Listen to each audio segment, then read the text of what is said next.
اشعري او ماتريدي چې د اشعري او ماتريدي مواد څخه مقلدین دي د دې مذاهب نو زه بیا دا دعوه کوم چې امت الحمدلله که د امت ته نه لرکې نو اهل سنت د شیعګان چې ته لرکې عباسیان ته نه لرکې نو اهل سنت الحمدلله 95% راغلي دي او دا د دې ملکونو د آبادۍ نه که اوس ما شروع کړم زه به تا ته دا ثابته کړم خو دا د دې موضوع سره تعلق نه ساتي بله دا خبره ده چې تاسو وایئ چې د ثقو عالمانو نه عبارت کوئ او موږ به د هغه سړي خبره نه منو چې کم غلط وي موږ خو ویلي دي جناب تاسو ته چې امت چاته صحیح وي هغه ته به صحیح وي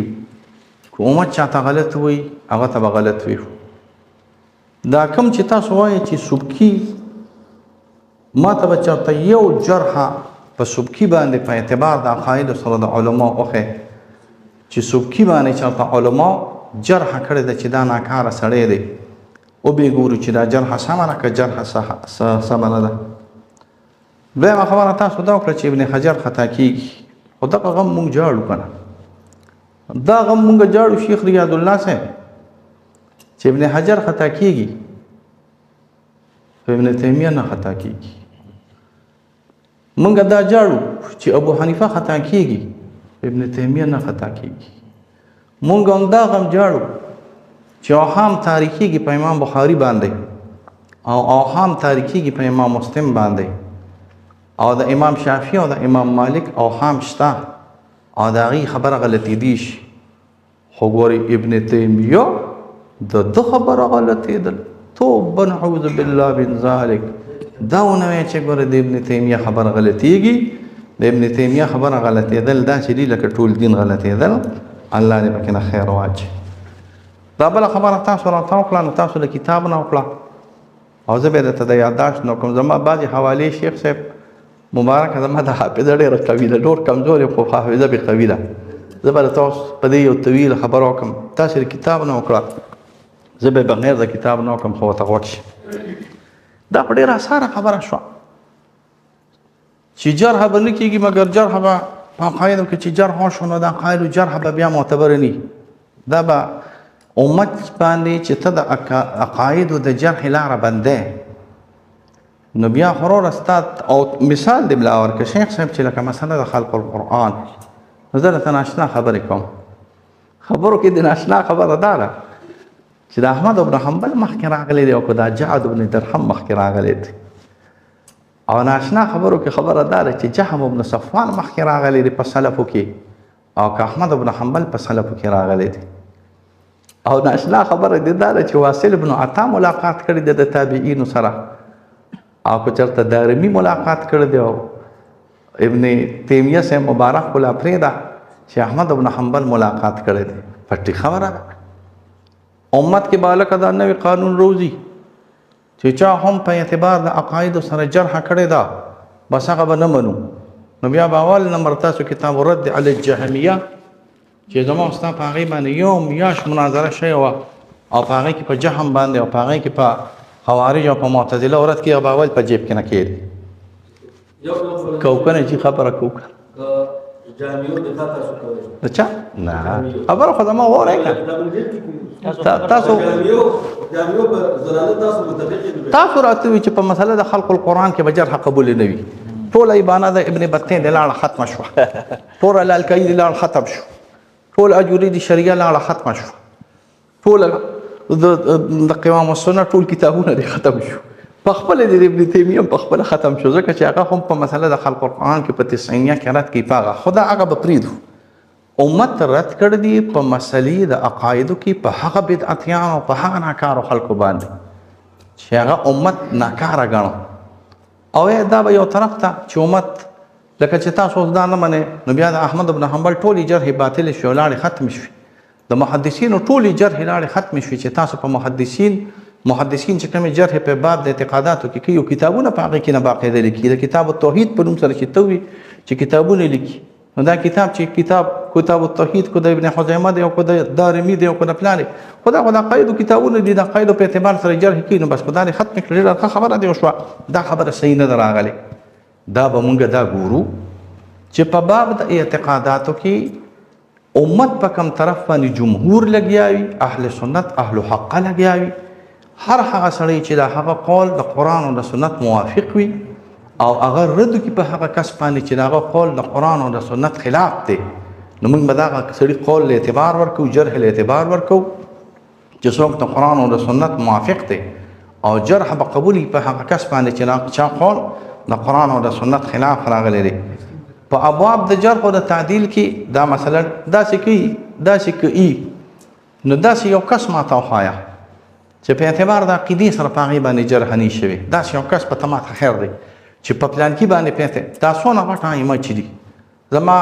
امام ابو حنیفه له خو تا دا جرح راوړی دي او په امام ابو حنیفه دې جرح شوي دي لکه تا وایې چې شوي دي، بس ټیک شو به هم د امامت نه لور کړو. ولې پر امام بخاري باندې جرح نه ده شوی په اعتبار د لفظ سره د امام مسلم او د زحلي د طرف نه،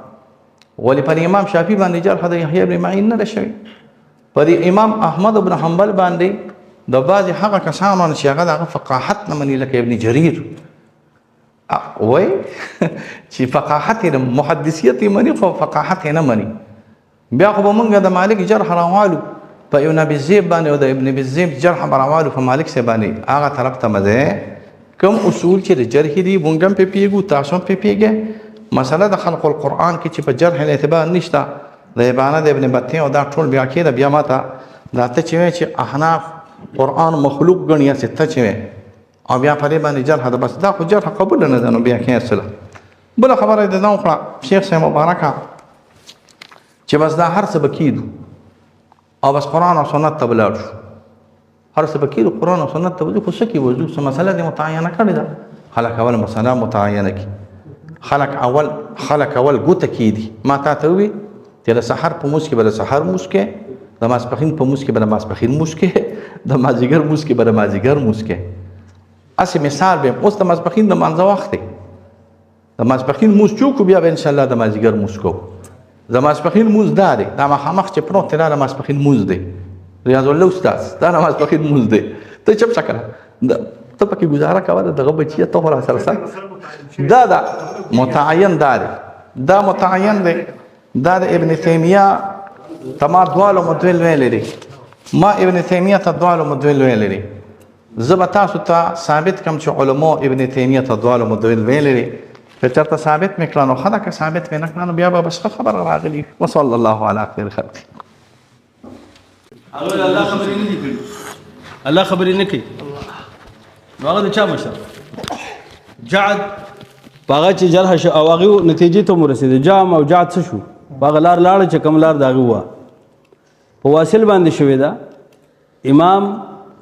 احمد بن حنبل که پې رد کړی کتاب رد و زنادقه، نو خو جامع زنادقه دي که نه، نو ته څرنګه امام د اهل سنتو ته زندیق وی او زوال مزدل وی، بیا په هغه باندې جرح د داسې خلکو پیش کوي چې هغه د هغه نه په عقیده ګډې بدتر خلک دی او پرېوتې خلک دی او دغه دی. ما تا ته اصول پیش کړل چې جرح به کوو، جرح به کېږي خو د دې اصولو ماتحت. بل تاسو وایي چې یاره سبکي باندې چا جرح کړې ده؟ په سبکي باندې بېشماره علماو جرح کړې ده. سبکي څه دی؟ سبکي د الله سبحانه وتعالی واته صفات مني او د باقیو کې معطل دی او د هغوی نه انکار کوي. تحریف تعطیل مونږ تحریف انکار ته وایو چې دا تا محرف دی دغه معطل دی، او چې بیخي بالکلیه انکار کوي هغه معطل دی. نو سبکي خو د دې او د سبکي د شیخ الاسلام دشمن دی په دور کې، نو د دشمن جرح په دشمن باندې قابل قبول نه. پاتې شو ما ته کتاب پیش کړ عرف او تکمیل د عبدالحی صاحب چې هغه وایي جرح د تعصب یا د مذهب په اختلاف یا د عقیدې د اختلاف چې جرح دغه جرح نه قبلیږي. ته ماته د ابن تیمیه په جارحینو کې داسې سړی وښه چې د ابن تیمیه سره په عقیده کې هم نوایي او په ابن تیمیه جرح کړي. پاتې شو تاسو وایئ چې په امام بخاري باندې جرح شوې ده، نو په امام بخاري چې کومه جرح شوې تاسو هم بخاري درس کوئ، آیا دا جرح په حقیقت بنا وه؟ زه رښتیا په دې جومات کې ناست یم. امام بخاري چېرته الفاظ د قرآن د مخلوق ویلي نو ویلي، قرآن الفاظ چې څوک مخلوق وایي خلک معلوم دي، د هغه سره دښمني د چا هغه هم معلوم دي، د ابن تیمیه سره چې چا دښمني هغه هم معلوم دي. مفتي صاحب که تاسو وایئ چې په قرآن کې تعین، نو بالکل دا د تجسیم مسله ده که نه؟ دا زه په قرآن تلو، په قرآن کریم تلو چې قرآن کې الله ته جسم ویلی شوی ده که نفي د جسم شوی ده، او چې څوک چاته مجسمه وي په کومه وجه وایي، نو آیا په خپله هغه به په دې تجسیم کې پرېوځي که نه به پرېوځي؟ راځه د قرآن میزان ده که نه؟ احادیث د رسول صلی الله علیه وسلم میزان ده. تعین دقه راځه د تجسیم مسله ده په قرآن سنت ته په اتو صفاتو کې تاسو وایي دا د الله صفات دي شرع قاعده وله صفات علم قدرت سمع بصر وغیرہ او باقی چې دینو پای کې تعویل دا غنی انکار نو چې ته پاتو کې مجسم نه ابن تیمیه ته څنګه مجسم به او که مثلا ابن تیمیه په نورو کې مجسم ده نو ته خو پاتو کې مجسم نو فما هو جواب کو په جواب نه تاسو کوم جواب دغه جواب زمونږ دی تاسو ځان د معتزله نه خلاص کې معتزله به تاسو جرح کړی دي ځکه په هغه زمانه کې د معتزله متکلمین موږ د معتزله جوابونه کو تاسو به ثابتول الله العلم قدرت موږ هم ثابتو معتزله تاسو ته مجسمه ویل په دی وجه تاسو معتزله ته کوم جواب ورکوي اق جواب زمونږ تاسو ته خبره ده تعین د موضوع شوی دی د امام ابن تیمیه رحم الله تاسو د تجسیم قائل دی یا بسم الله شروع کوي موږ به جواب کوو داغه د کتاب نه د تاوی ماوی نه قیل او یقال نه بلکې داغه په کتاب کې نص کې به خې چې ابن تیمیه وایي چې الله له جسم ثابت دی او زبر تخیم چې هغه وایي چې الله جسم نه لري نفات د جسم هم بدعتيان دي او مثبتین د جسم هم بدعتيان دي چا چې اثبات کړو او چا چې نفي کړو ته ته داغه په کتابونو کې خمد الله په فضل مناظره به داغه په کتابونو کې داغه په کتابونو کې په داغه په کتابونو باندې به مناظره لکه شیخ الاسلام فرمایي فإذا عرف تنازع النزار في حقيقة الجسم فلا ريب أنه سبحانه وتعالى ليس من الأجزاء المفردة ولا من المادة والصورة ولا يقبل سبحانه التفريق والانفصال ولا كان متفرقا فاجتمع بل هو سبحانه أحد صمد لم يلد ولم يولد ولم يكن له كفوا أحد وسورة إخلاص مناظرة ذا نقول والله أحد قلتم من يزوم من هذا چې بده کې ساخي دی دغه زما بس ابن تیمیه کتاب منهاج السنة منهاج السنة فقل والله احد مناظره زما استاد چې قل والله احد کې څه ثابت دي اب ثابتو چې څه نه فيها بنفي کوزا منهاج السنة شيخ الإسلام يا الله جسم هذا خير جسم نو مفتی صاحب علیک الرحمه خبره کې ټال مټول مکوي خبره ترازی موضوع ته چې په خبره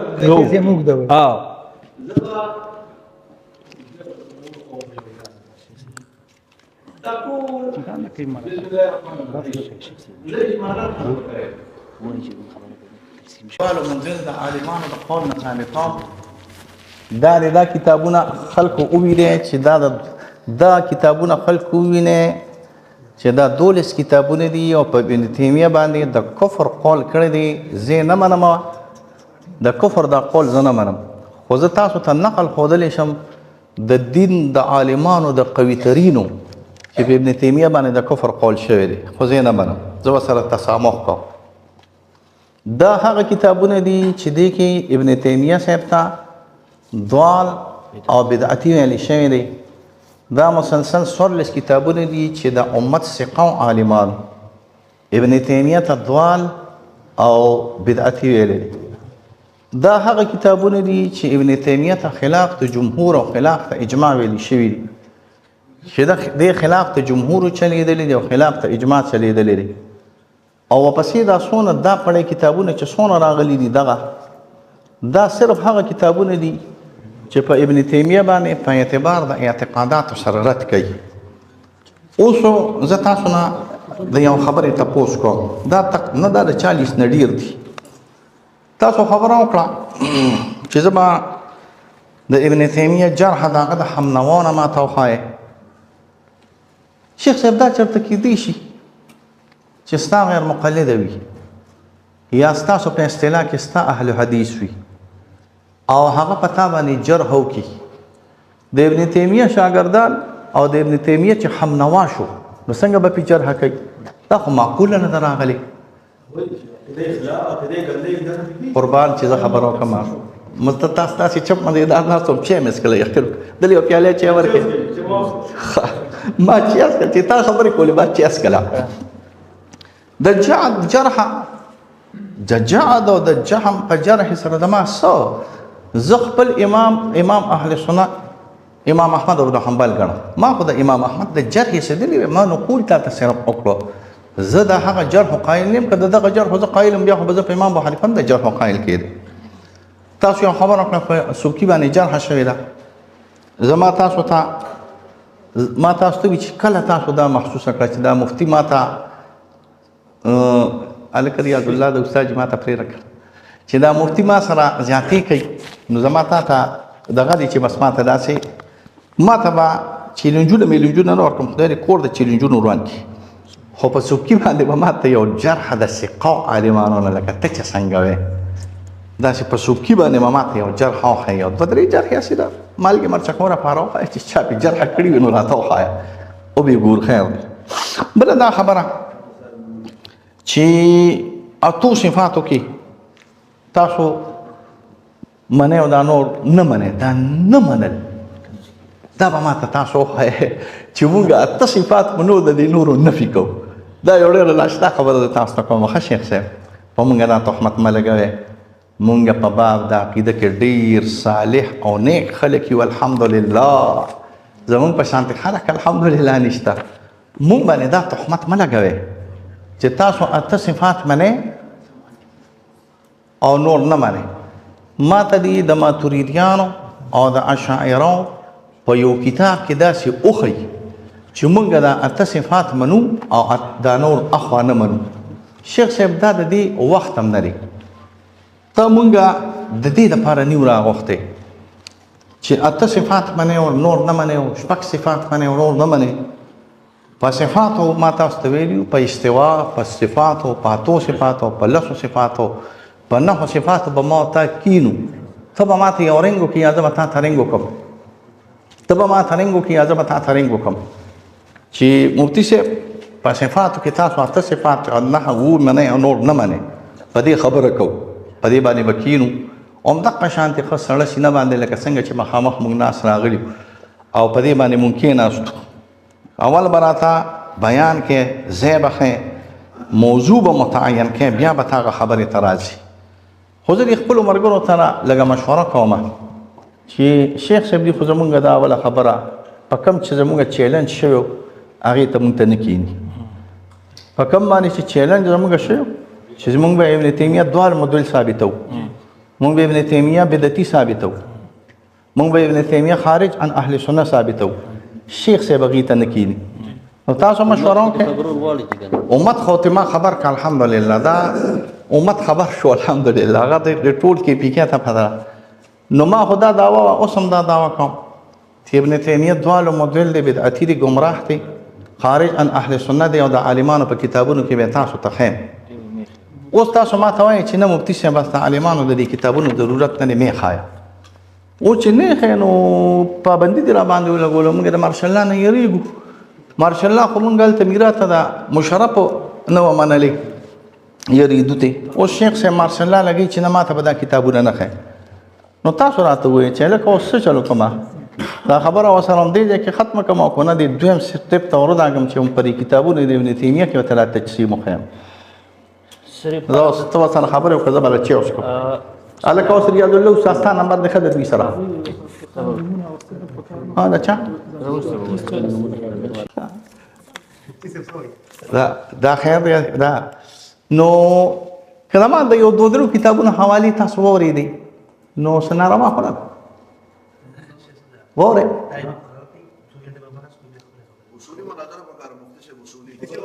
لکه زه تاسو ته یو څو کتابونه ښیم چې هغې کې ابن تیمیه صاحب ته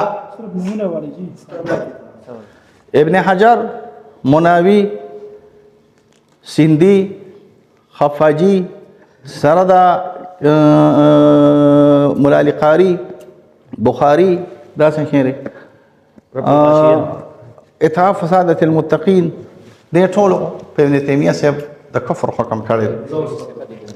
ولیکه کنه لږ یو منټ دا هغه کتابونه دي چې په ابن تیمیه صاحب باندې د بدعت حکم کړی دی چې په دې کې قوي خلک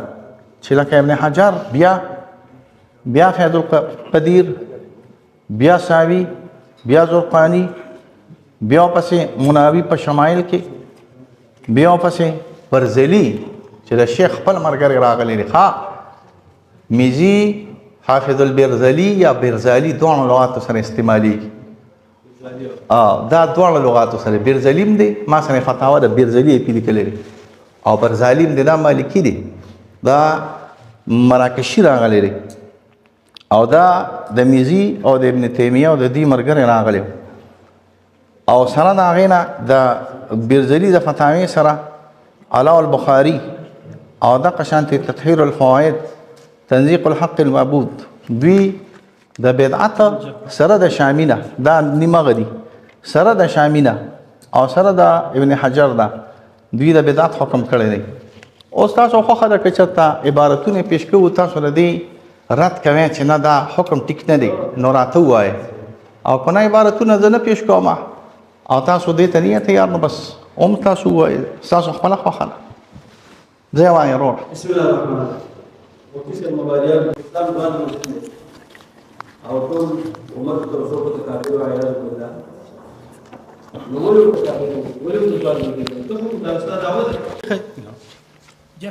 نو تاسو داسې کوئ لکه هغه مداري په میله کې وایي مار دې درخیمه بیا ټول ورځ تېر شه مار ونه ښیي. دا شی نه کوو د مداریانو کار به نه کوو. خبره دا ده چې ابن تیمیه ته تم زوال مزل وی ستا شاعره ماتوریدیو تم زوال مزل وی به قول ستا نو آیا د څه په وجه ورته وایي سبب یې څه دی سبب تعین شوی دی چې تجسیم دی تاسو وایي دا الله د تجسیم قایل دی وایي ښایي دا ګزو دا میدان پاتې دا شوه چې زه ستا د کور نه ښیمه چې شیخ الاسلام شیخ الاسلام دی دا ما سره مجموع رسائل ابن عابدین اسې ستا دپاره زما د مطالعې متعلق 5 ځای ورته شیخ الاسلام ویلي یو ځای ورته راسخ فی العلم ویلی بار بار وایي امام او دا یو خبره عجیبه هم لیکلې ده وایي په مسله د سب الرسول کې ابن عابدین شامی وایي چې کوم کار ابن تیمیه کړی د احنافو نه دی کړی هغه امام چې هغه مشهور کتاب لیکه الصارم المسلول علی شاتم الرسول ابن عابدین د دې معترف دی د دې احسان وایي داسې کار په امت کې چا نه دی کړی لکه ابن تیمیه چې کړی دا د هغه کتاب دا ستا ملا دغه وایي بدر الدین عیني فمن قال هو كافر فهو كافر حقيق ومن نسبه الى الزندقه فهو زنديق. صحیح شو؟ اوس خبره دا ده جرح به د هغه چا پیش کو چې د شیخ الاسلام دا ماته تستحنا دا پتا حجت ده او چې کوم ته پیش کین نو هغه ماته خې چې معطله بني مشبهه بني د الله سبحانه وتعالى د صفاتونو به انکار نه کوي د شیخ الاسلام خصوم بني ماته اوس ته مخکې 2 کتابونه پیش کړی دي یو محاکمه الاحمدین ابو الرفع والتکمیل فی الجرح والتعدیل او استاد کور کتابونه دي تا ته اصول دي دا اصول مطابق که مناظره کوي ټیک ده کنه کوي نو تاسو خو تاسو ویلي شیخ الاسلام مجسم دی داغه د کتابونو تجسیم ثابت کړي که داغه تاسو وایي چې نه شیخ الاسلام داغه زوال مزل دی داغه زلالت ثابت کړي دا ستا مولا علی قاری وایي دا د اکابرو د اولیاء د امت نه دی من اکابر اولیاء هذه الامه نو دا خبره دا ستا کتابونه دي ستا د کور کتابونه دي صحیح ده اوس خبره دا ده چې تا اوس خبره پوره کوم بیا راځه مقصد ته تاسو وایي شیخ الاسلام زوال مزل دی عیاذا بالله د کفر نسبت ته کوي په سو وجه زوال مزل دی هغه وجه اوخه او وجه تعین شوی دی چې د تجسیم قائل دی اوخه دا دغه کتابونه دی اوخه دغه پوره عبارت پیش کا د شیخ الاسلام موقف پیش کا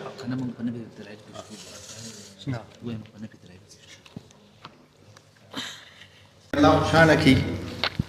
چې ته هم دا خبره په خپل باندې شروع کړو موږ خوشحالي تاسو ماته وی چې تاسو د کور د مزه تاسو ته فهم چې هغه ته شیخ الاسلام ویل شوی دی شیخ الاسلام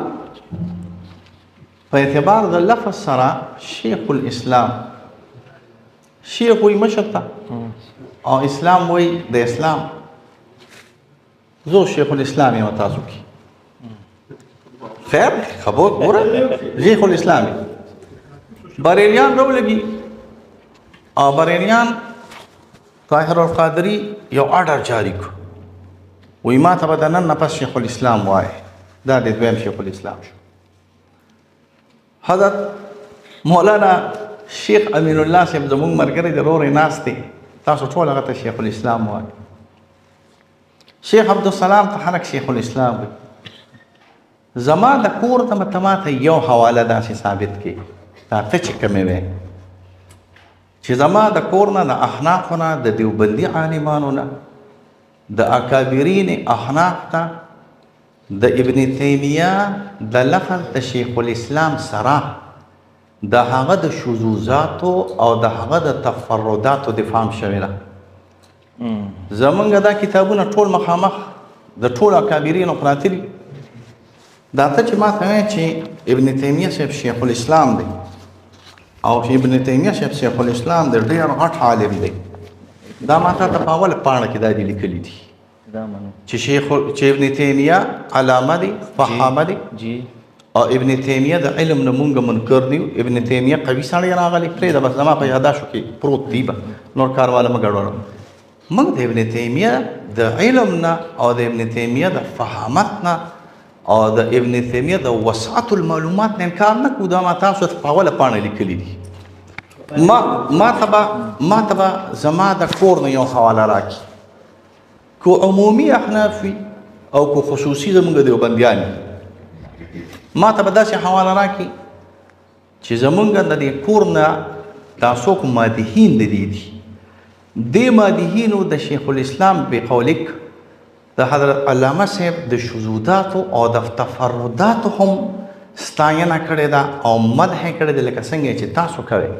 چې ستاینه کړې ده او مدح یې کړې ده او ویلي دي چې شیخ الاسلام من کل الوجوه شیخ الاسلام دی، که خطا ده او که صواب دی زه یې به وبسي. زما د کور نه یوازې په دې باندې حواله ماله مه راکوه چې شیخ الاسلام بڑا عالم دی، غټ عالم دی. دا زما اولنۍ خبره ده چې شیخ الاسلام بڑا د اتفاقي دی، دا متفق شی دی. زما د کور نه مته ماله دا حواله راکړي، که حنفیان وي او که دیوبندیان وي، چې او زه به تعالی دا درکړم چې شخص د شذوذ و مخالفت زما کابرین دیوبند کړی. دونه به درته وښیم چې خارج عن اهل سنت ورته صرف د دې د وجې نه بدعتي ورته ویلی دی. علما د دیوبند بدعتي ورته ویلی دی، علما دیوبند ګمراه ورته ویلی دی، علما دیوبند خارج عن اهل سنت ورته ویلی دی، علما دیوبند ضال ورته ویلی دی د شذوذاتو د وجې نه. نو زما تاسو ته مطالبه ده چې تاسو به انشاءالله د شذوذاتو د وجې نه ماته داسې وښایئ چې کله هغوی رالګېدلي دي او هغوی د شذوذاتو په لحاظ سره د ابن تیمیه صاحب دفاع کړې ده. یو خبره. دویمه خبره تاسو راواچوله چې د ملا علي قاري راغلی دی او ملا علي قاري دفاع کړې ده. ملا علي قاري دفاع کړې ده، خدای پاک خپله شرحه کې کړې ده، اشرف الوسائل کې د ملا علي قاري چې کومه شرحه راغلې ده د مرقات کې هم کړې ده او په خپل شرح الشمایل کې کړې ده. او مشهور ځای راغلی دی چې ابن قیم په زاد المعاد کې کومه خبره کړې ده او په هغې باندې ابن حجر بیا په اشرف الوسائل کې رد کړی دی او د کفر او د بدعت نسبت ابن تیمیه ته کړی دی. دغه خبره خو ستاسو جناب عالي مد نظر ده، خو تاسو بیا د ملا علي قاري اخرني قول چې دا د اخرني کتاب راغلی دی، دا زما په لاس کې د ملا علي قاري شرح الشفا ده او د ملا علي قاري په دې شرح الشفا کې ملا علي قاري ابن تیمیه ته د کفر نسبت کړی دی. وایي چې څوک دا په مسلې د زیارت کې ملا علي قاري لګیا دی، دوه مسلکه ذکر کوي چې یو د زیارت قبر النبي زیارت جائز دی او مستحب دی او بل دا چې دا سفر الی زیاره حرام دی. نو دې راولګي چې دا دوه مسلکه ذکر کړي، نو د ابن تیمیه دې مسلک ته وایي چې دا اقرب الی الکفر راغلی دی. دا زما په لاس کې شرح الشفا جلد نمبر 3 دی او صفحه نمبر 514 راغلی ده او په دې 514 نمبر صفحه کې ولعل الثاني اقرب الصواب لان التحريم ما اجمع العلماء فيه بالاستحباب يكون كفرا. بیا هم دغه شانتي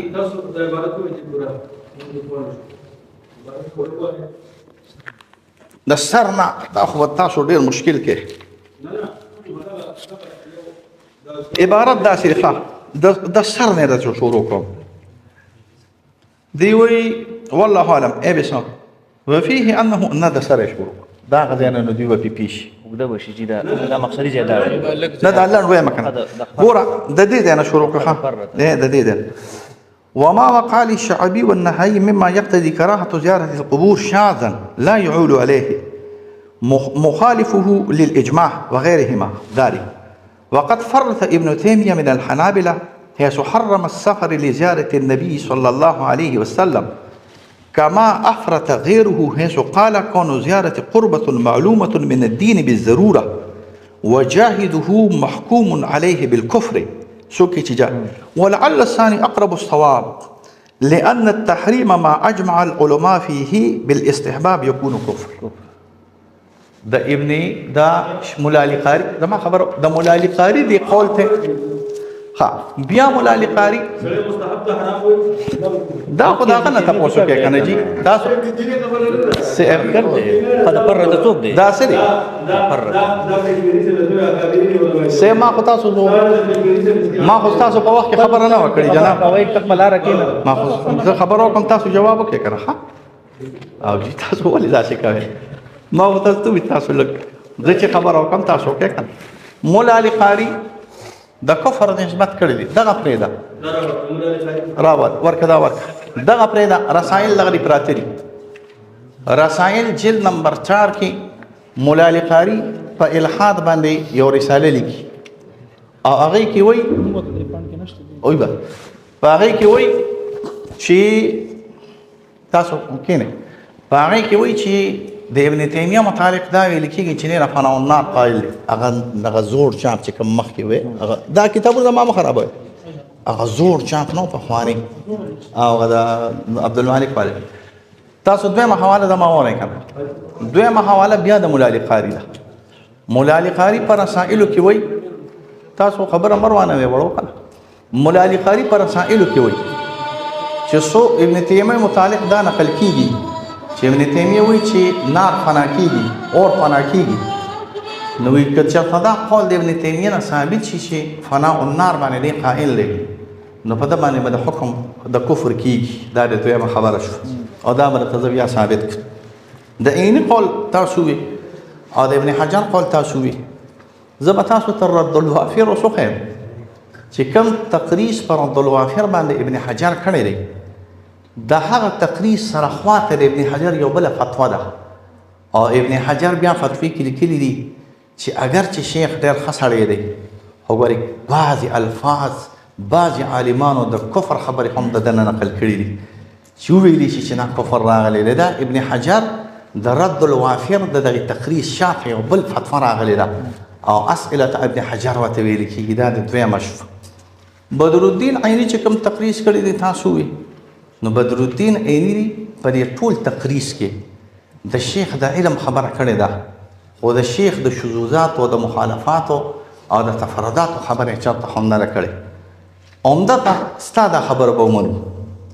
د بدرالدین عیني د کتاب التوحید شرح براوالو د عمدة القاری که چېرته دا بدرالدین عیني په خپل شرح کې په دې خپل کلام کې موافق چلیدلی د پاره د ابن تیمیه په جهت کې او په حد کې نو او به منو چې او د شذوذاتو خلاف نه لري او کوم دغه بدرالدین عیني په جهت کې او په حد کې د مخالف چلیدلی نو سوچ وکړه چې یو سړی مخالف او چلیږي نو څنګه به دغه د شذوذاتو او دغه د تفرداتو او چې تاسو ما ته داسې کشمیري صاحب نیسئ که نه نو زه د کشمیري صاحب یو بله حواله به درچل شي همدا کشمیري صاحب په انوار الباري کې لیکي چې بدرالدین عیني ته د ابن تیمیه کتابونه خاص کر تلبیس الجهمیه نو رسېدلي که چېرته بدرالدین عیني ته تلبیس الجهمیه حضرت کشمیري صاحب وایي دا پرته ده که چېرته تلبیس الجهمیه بدرالدین عیني ته رسېدلی نو چېرته به هم تقریض نو کړی او چې دا تقریض یې کړی نو ما تاسو ته ووایي چې دا عمدة القاري به راوالو او به ګوري چې دا د ده په شذوذاتو کې او که دا بغیر د شذوذاتو نه دي نو دا دوه حوالې د عیني ورکړی او د مولا علی قاري مولا علی قاري ته خپل مرقات ته قول نه په خفاجي او دغه شانتې شرح الشفا کې نه ابرا کړې ده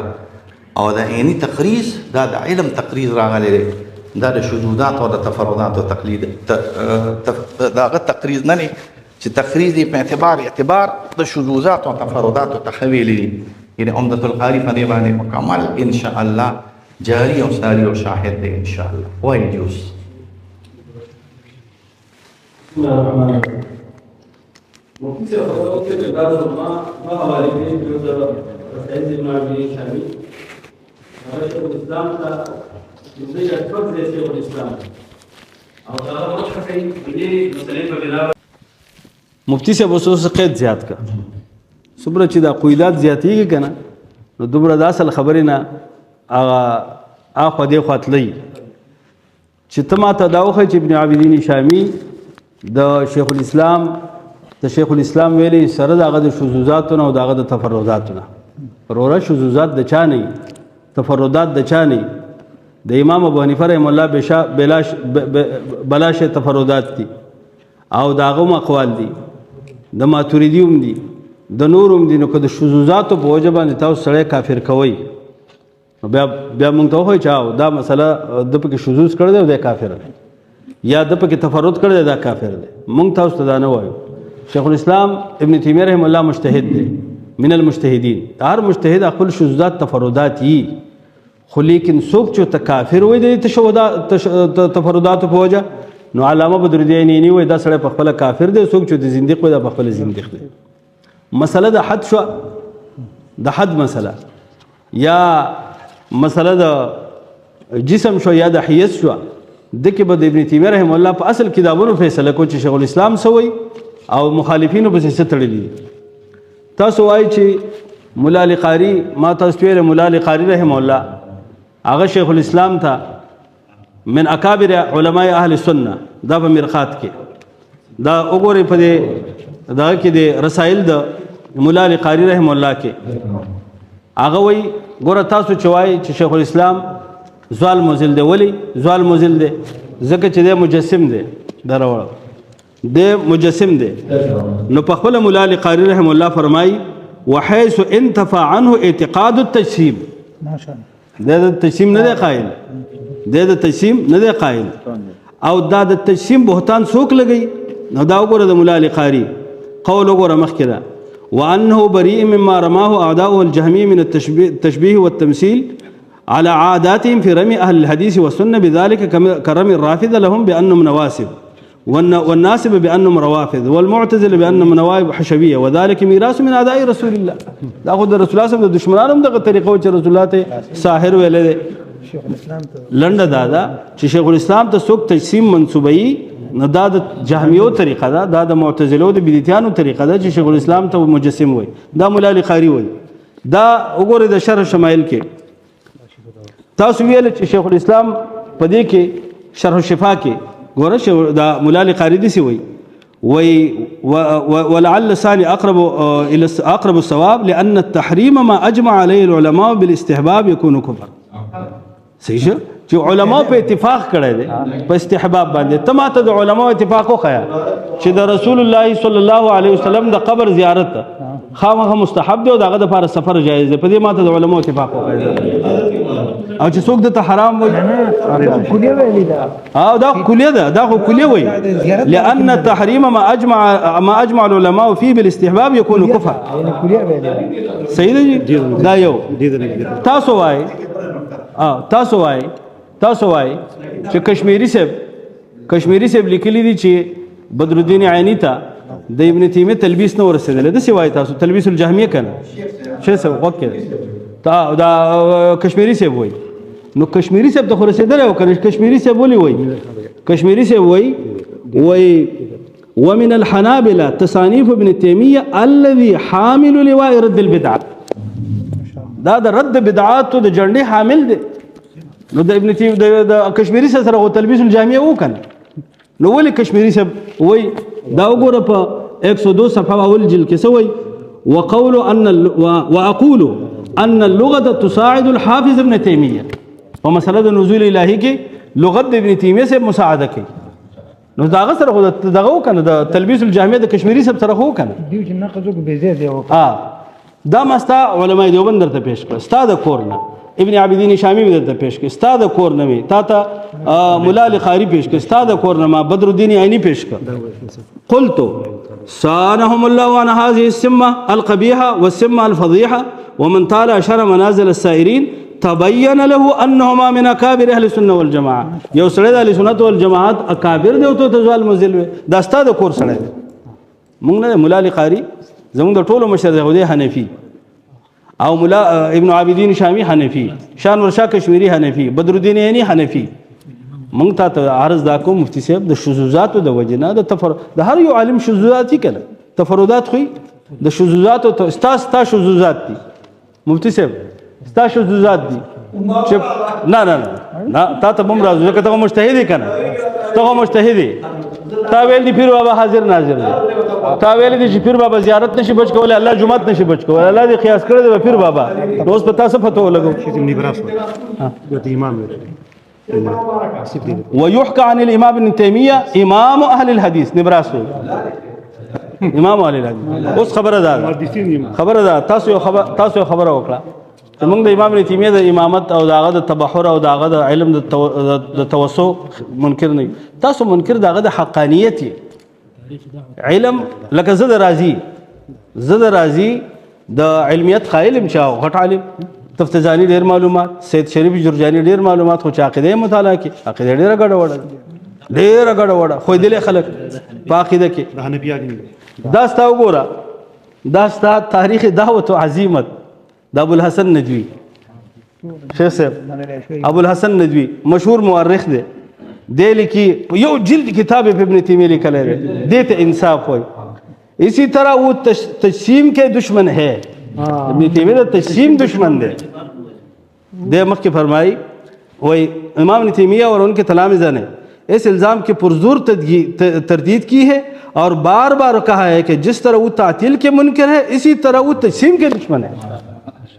وہ سوخ ہے دس سوخ ہے نما استا خبر پر تجسیم کے دا ابن تیمیہ تجسیم اس ہے زتا تجسیم متعلق حوالے خیمہ تجسیم چې دغه وای مولا علی قاری وای او شیخ الاسلام د تجسیم قائل نه دی ګوره دا وای نه دا ویل دا وحيث انتفى عنه وعن شيخ التجسيم ابن تیمیہ او ابن قیم دواړه د تجسیم نه پاک دي رسائل او دا مجموع رسائل دا المقالة العزبة في العمامة والعزبة صحیح شو دا غنه د تجسیم نه پیدا د الله بنده نو یا خود زه یو عارض کوم یا خود خپل مشرانو په اقوالو ما څه فیصله وکړه چاغي وې د مجسم نه دی نو ته د ابن تیمیہ رحم الله په باره کې دا اومنه چې د مجسم نه دی یا د ابن تیمیہ په اصل کتابونو فیصله کو او یا راځه په قران سنت فیصله کو دا اشعری ویل ابن حجر ها ابن حجر دا وای ګوره انصاف دا دی مفتی صاحب زرت خیمه ابن حجر الاسقلانی خبره داده شیخ صاحب شذوذات تفردات بیل شه ده بابا څوک کافر کوي وی وهذه تصانيف طافحه بالرد على من يقول بالتجسيم والتبرؤ منه دا رد الوافر دا رد الوافر صحیح شو اوس ماته زه درخواست دا کوم د مولا علی قاری د قول جواب وکي مجموع رسائل ابن عابدین شامی د قول جواب وکي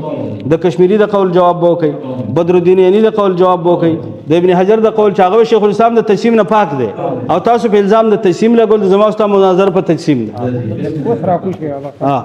مقصد ته اوس راځو